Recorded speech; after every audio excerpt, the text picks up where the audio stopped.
Pronouns. If there were no pronouns, all types of writing would be quite tedious to read. We would soon be frustrated by reading sentences like Bob said that Bob was tired, or Christina told the class that Christina received an A. Pronouns help a writer avoid constant repetition. Knowing how pronouns work is an important aspect of clear and concise writing. Pronoun agreement. A pronoun is a word that takes the place or refers back to a noun or another pronoun. The word or words a pronoun refers to is called the antecedent of the pronoun. Lonnie complained that she was exhausted. She refers to Lonnie. Lonnie is the antecedent of she. Jeremy left the party early, so I did not see him until Monday at work. Him refers to Jeremy. Jeremy is the antecedent of him. Karina and Rosalie have been best friends ever since they were freshmen in high school. They refer to Karina and Rosalie. Karina and Rosalie is the antecedent of they. Pronoun agreement errors occur when the pronoun and the antecedent do not match or agree with each other. There are several types of pronoun agreement. If the pronoun takes the place or refers to a singular noun, the pronoun must also be singular. If a student wants to return a book to the bookstore, they must have a receipt. That's incorrect. If a student wants to return a book to the bookstore, he or she must have a receipt. It seems too wordy to use he or if it seems too wordy to use he or she, change the antecedent to a plural noun.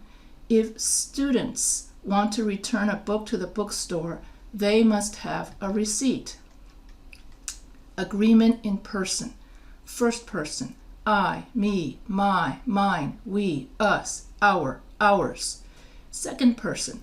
You, your, yours, you, your. Third person. He, she, it, him, her, it, his, her, its, them, they, them, their, theirs. Incorrect. When a person goes to a restaurant, you should leave a tip. Correct. When a person goes to a restaurant, he or she should leave a tip. Correct. When we go to a restaurant, I should leave a tip.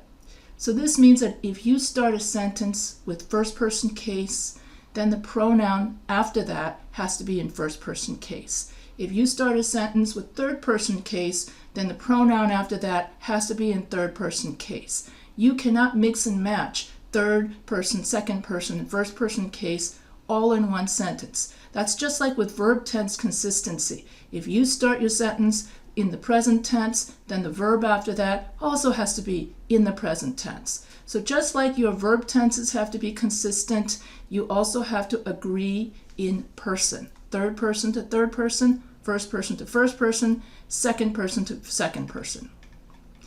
Indefinite pronouns and agreement. Indefinite pronouns do not refer to a specific person or thing and are usually singular. Note that a pronoun refers to an indefinite singular pronoun should also be singular. The following are some common indefinite pronouns.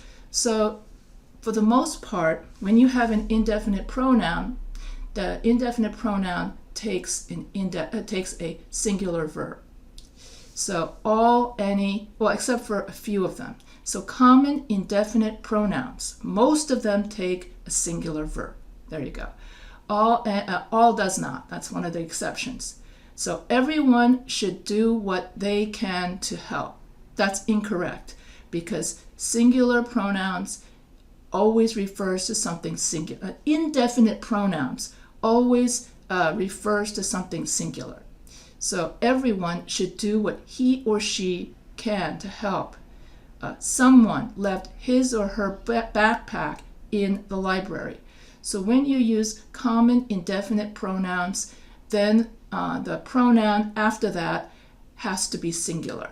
Okay, so always it's singular with indefinite pronouns. All, any, anybody, anything, both, each one, each other, either, everybody, everyone, everything, few, many, neither, nobody, none, no one, nothing. one, one another, oneself, other, others, several, some, somebody, someone, something, and anyone.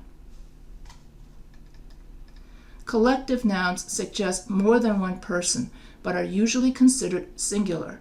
Look over the following examples of singular nouns: audience, band, class, committee, company, faculty, family, government, group, jury, public, school, society, team, tribe.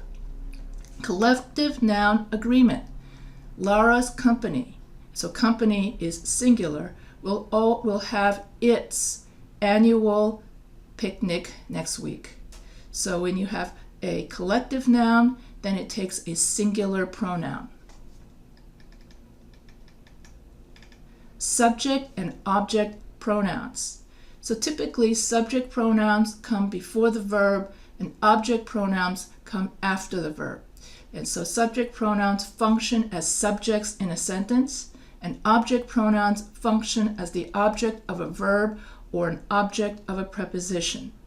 So singular subject pronouns: I, you, he, she, it, we, you, they.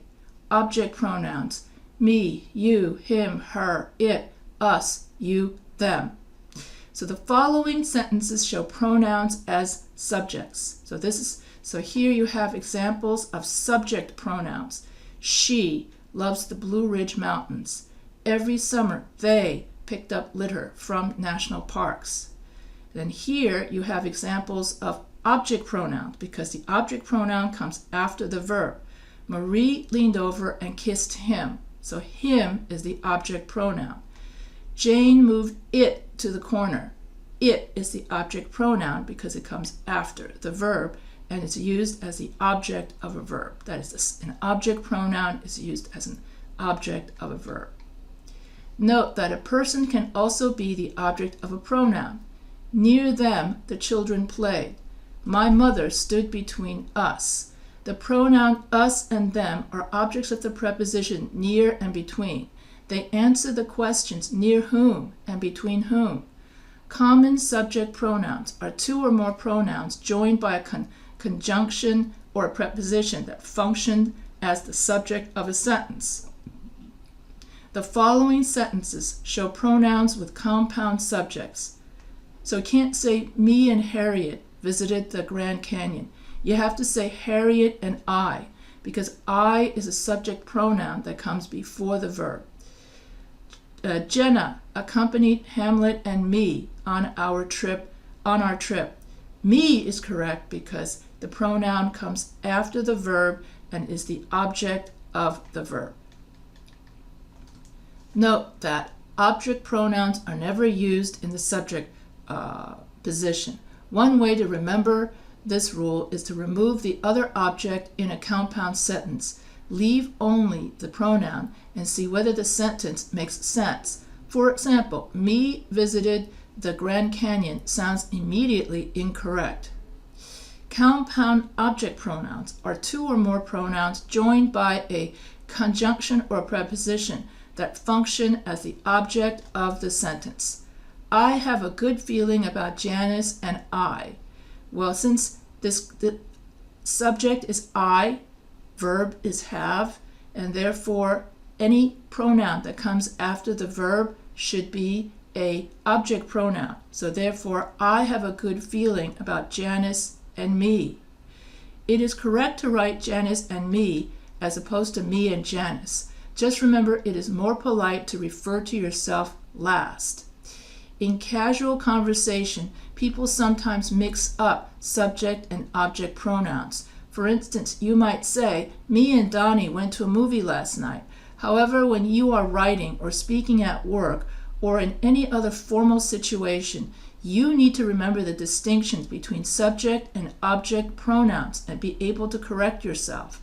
These subtle grammar corrections will enhance your professional image and reputation. So if I say, me and my friend went to the theater, that sounds so conversational, mainly because it's not correct grammar. That's like saying, I ain't in the mood to go to the restaurant or something. It's incorrect English. who or whom. Who versus whom.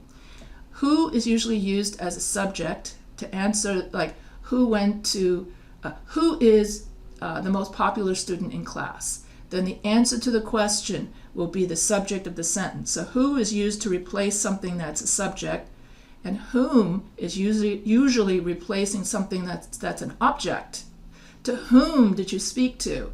I spoke to John, and therefore John is the object of the preposition to. So that's how you could tell the difference between who is used usually as the subject, whom is used as an object when you answer the question.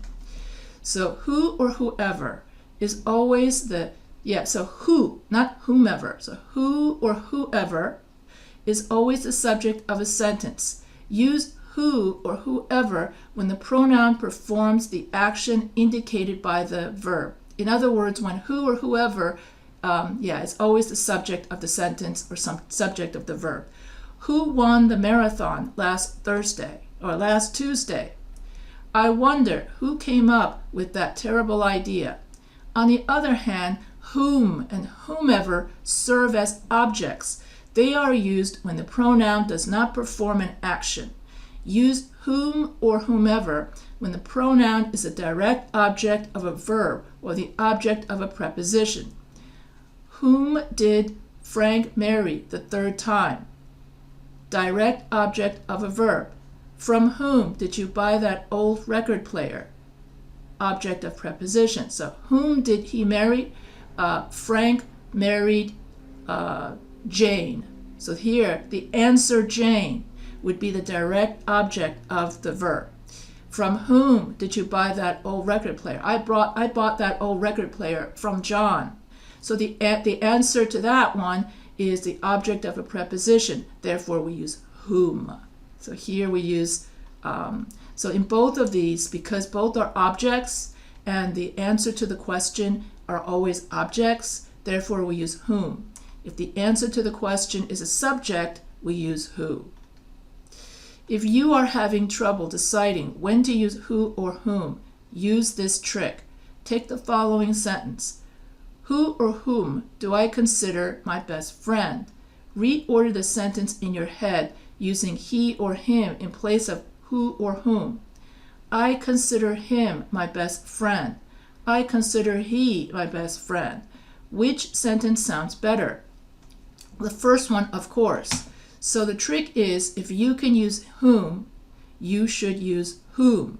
I consider, I didn't know about this trick. Cool. Okay, I consider him because him is the object of the verb. And also whom is the object of the verb. Excellent trick. Yeah, I approve.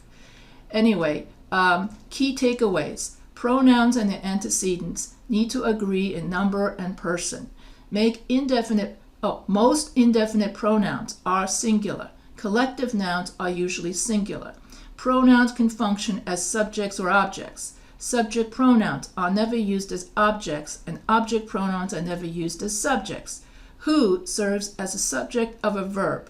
Whom serves as an object of a sentence or the object of a preposition. So if you like this video, don't forget to subscribe to the Professor H Writing channel, and if you have any questions, feel free to email me at any time.